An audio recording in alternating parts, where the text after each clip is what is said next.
Hello guys, स्वागत है आप सबका मेरी चैनल लर्न विथ मी में।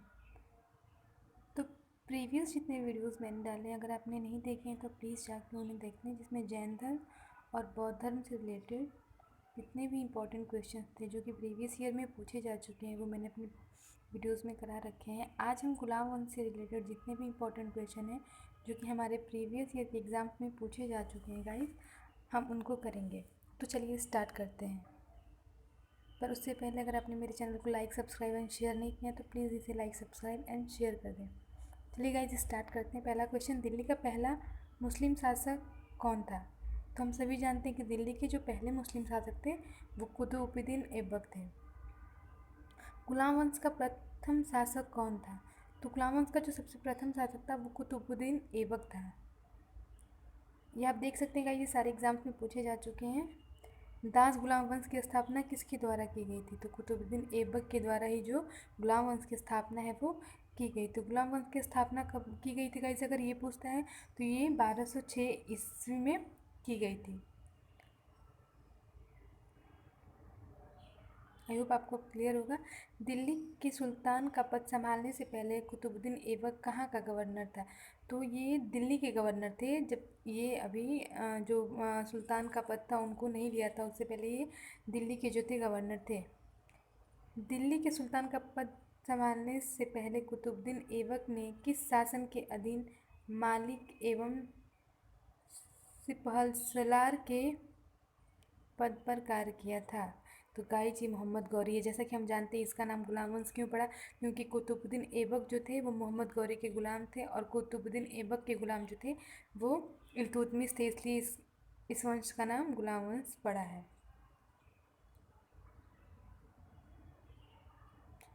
आगे करेंगे गाइज। कुतुबुद्दीन ऐबक को निम्नलिखित में से किस शासक ने उपराजसी शक्तियाँ एवं मालिक की उपाधि प्रदान की थी? तो मोहम्मद गौरी ने, जैसा कि मैंने आपको बताया था कि कुतुबुद्दीन ऐबक जो थे मोहम्मद गौरी के गुलाम थे, तो मोहम्मद गौरी ने इनको ये सारी जो भी शक्तियाँ थी प्रदान की थी। नेक्स्ट क्वेश्चन करेंगे। निम्नलिखित में से किसने कुतुबुद्दीन ऐबक को घुड़सवारी व धनुर्विद्या सिखाई? तो ये हमारे जो फ़खरुद्दीन अब्दुल अजीज़ कोफ़ी हैं, इन्होंने इनको ये सारी शिक्षाएं दी थी। कुतुबुद्दीन ऐबक का राज्याभिषेक 24 जून 1206 ईस्वी में हुआ था, ये तो हम सभी जानते हैं, पर कहाँ हुआ था? तो ये जो है लाहौर में हुआ था और लाहौर ही इसकी राजधानी भी होगी गाइस। दिल्ली सुल्तान का शासन कब प्रारंभ हुआ? तो दिल्ली सुल्तान का शासन जो है वो 1206 ईस्वी में, हमने अभी ऊपर पढ़ा था कि 1206 ईस्वी में हुआ था। आप कन्फ्यूज़ नहीं होइएगा गाइस। अभी आगे क्वेश्चन देखिए, मैंने अभी ऊपर आपको बताया कुतुबुद्दीन ऐबक की राजधानी थी, तो इसकी जो राजधानी थी अभी भी हमने पढ़ा है कि वो लाहौर थी। फरुखमुद्दीन एवं हसन निजामी किस सुल्तान के दरबार के प्रसिद्ध विद्वान थे? तो ये दोनों ही हमारे जो हैं ये कुतुबुद्दीन ऐबक के राज दरबार के प्रसिद्ध विद्वान थे। प्रारंभ में कुरान पढ़ना सीख जाने के कारण निम्नलिखित में से कौन कुरान ख्वां के नाम से प्रसिद्ध हुआ? तो ये जो थे हमारे कुतुबुद्दीन ऐबक थे, इनको ही एक नया नाम दिया गया, कुरान ख्वां के नाम से ये प्रसिद्ध हुए थे। दिल्ली सुल्तान का कौन सा सुल्तान लाख बख्श के नाम से जाना जाता है? तो कुतुबुद्दीन ऐबक को ही गाइस हम लाख बख्श के नाम से भी जानते हैं। दिल्ली के किस सुल्तान को उसकी उदारता के कारण लाख बख्श पुकारा जाता था? अभी अभी हमने ऊपर पढ़ा कुतुबुद्दीन ऐबक को लाख बख्श पुकारा जाता था। दिल्ली सल्तनत के किस सुल्तान को दानशीलता एवं उदारता के कारण मिन्हाज के द्वारा हातिम द्वितीय की संज्ञा दी गई थी? तो ये भी जो है ये संज्ञा भी कुतुबुद्दीन ऐबक को ही दी गई थी। निम्नलिखित में से कौन कुतुबुद्दीन ऐबक द्वारा निर्मित नहीं कराया गया था? तो गाइज हम सभी जानते हैं कि जो कुतुब मीनार है वो भी कुतुबुद्दीन ऐबक के द्वारा ही निर्मित किया गया था। कुब्बत उल इस्लाम मस्जिद भी और 2.5 दिन का झोपड़ा भी यही थे। अलाई दरवाज़ा इनके द्वारा नहीं किया है गाइज, अलाई दरवाज़ा इनके बाद में किसी और ने कराया था।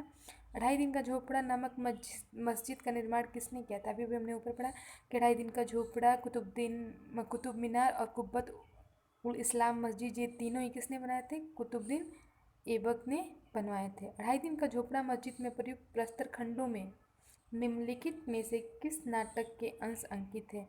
तो इसमें जो है गाइज हरकेली के जो भी अंश हैं वो अंकित हैं।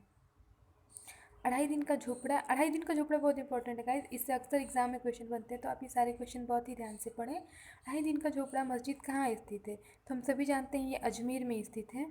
अजमेर में अढ़ाई दिन का झोपड़ा किसने बनवाया था? तो गाइस ऑब्वियस सी बात है, कुतुबुद्दीन ऐबक ने बनवाया था।